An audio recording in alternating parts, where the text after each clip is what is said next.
A neoconservative coup has captured British government, and Michael Gove has been at the heart of that.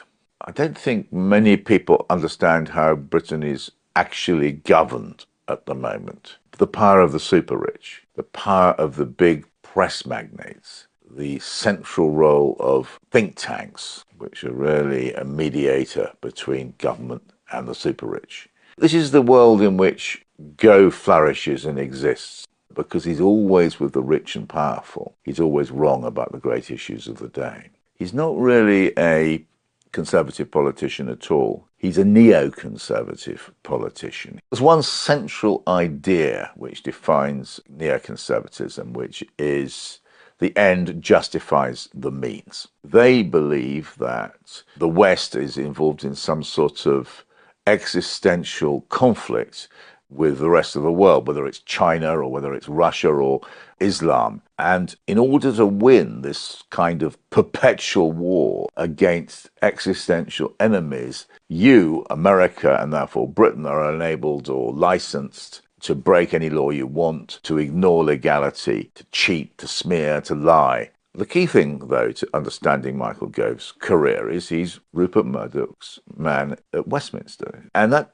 creates an interesting situation, because the Murdoch empire controls great swathes of the British media. And the fact that Michael Gove has the support of the Murdoch press, and actually Telegraph Group and the Mail Group as well, means he can't do anything wrong. It's a bit like playing football with a bent ref. You know, how many fouls you commit, nobody's going to blow the whistle. So he has an advantage because he's the Murdoch man. And it's important to understand who Murdoch is. The Murdoch empire is offshore. It's self-extremist. Murdoch's own position on Muslims, for instance. Murdoch was a fanatical supporter of the Iraq war, very pro-Netanyahu. And Michael Gove, above all other things, is a creature of Rupert Murdoch. And so he works beautifully with the media to construct Islamophobic narratives. He always has.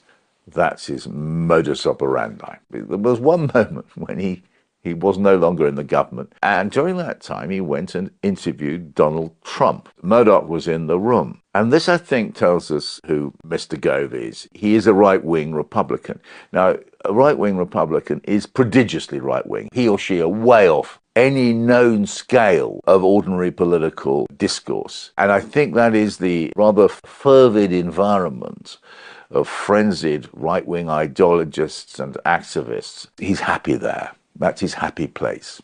Michael Gove is ferociously pro-Israeli. The IDF embody the Jewish spirit. We stand with Israel now and forever.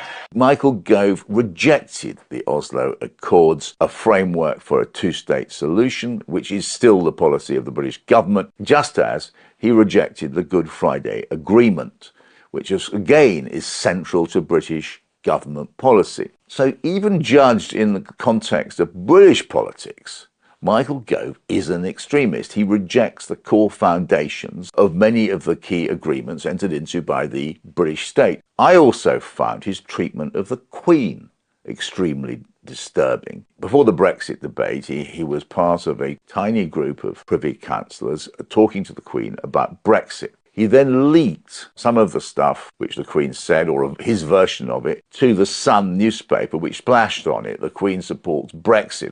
I don't know how the Sun got all its information. It wasn't the only time either. He was part of that Johnson government which lied to the Queen about the prorogation of Parliament. Why is Michael Gove so hostile to the institutions of the British state? He's hostile to the rule of law. He is, in a way, a revolutionary figure, has more in common with Lenin. Michael Gove had a bust of Lenin in his office. This explains one other paradox about Michael Gove, that he had as a minister a picture of Malcolm X. Now, Malcolm X had this one phrase, "by any means necessary." In other words, he thought, you can understand why, as a black man in 1960s America, that the system was so skewed against you that you had to resort to violence and break all the rules. Michael Gove liked that and respected that phrase because he too felt that he was constrained by civil society and the traditional state for realizing his own vision and the neoconservative vision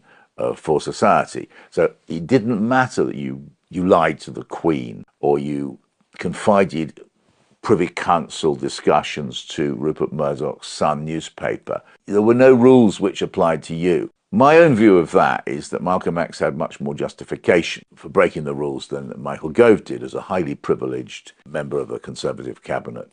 There is this paradox that the man who admired Malcolm X and Lenin is the man who is accusing others of extremism. Michael Gove frequently quotes the Italian Marxist Antonio Gramsci. Brilliant individual, came up with some of the phrases which I think have shaped Michael Gove's political analysis. Michael Gove likes to quote a phrase attributed to Gramsci, which is the long march through the institutions. Gramsci believed that the left might obtain political power, but that the institutions of the bourgeois state were so strong that actually they had to do more than that. They had to capture the institutions. And Gove's interesting in this way. He sort of turned the Gramsci analysis on its head. So he thinks, and his followers and allies in the cabinet, they're quite convinced that the British state and civil society had been captured by the left. It's not true, by the way, but this is a major part of understanding their psychology. And that it wasn't enough for the Conservative Party to win elections, it actually had to capture the organs of the state. And this attitude has shaped government in the 14 years of Conservative rule. So the endless attacks and capture of the BBC through key appointments, the endless attacks, which are still going on today, on the civil service. They cannot accept the idea we have an impartial civil service, which is a key idea of how we've been governed since the 19th century. They've got to put their own people in place. There was an idea at the heart of British public life that you would appoint the best man or woman to the job on merit, and that the person who took the job would be non-partisan. They wouldn't have any skin in the game.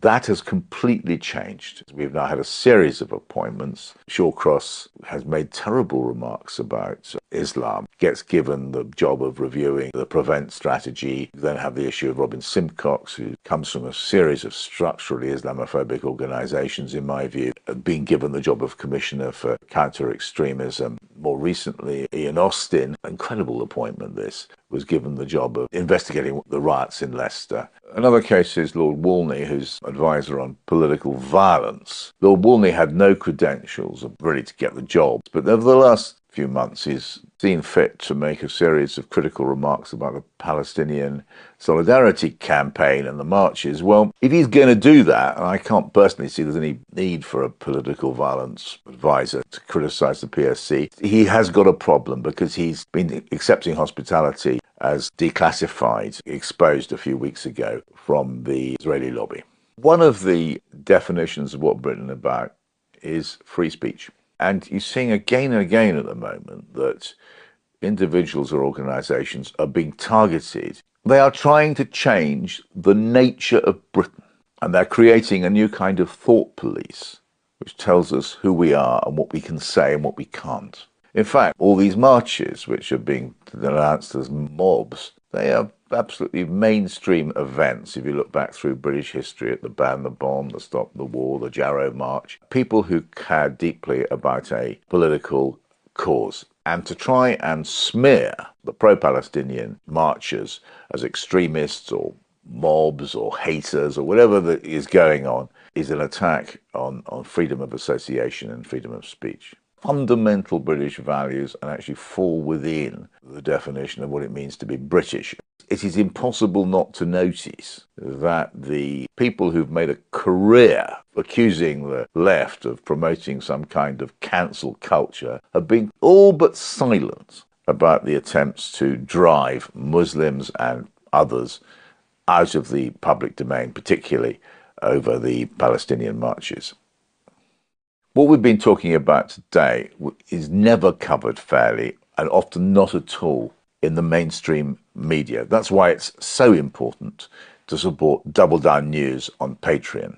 And do please read my book, The Fate of Abraham, Why the West is Wrong About Islam, which is in most good bookshops now.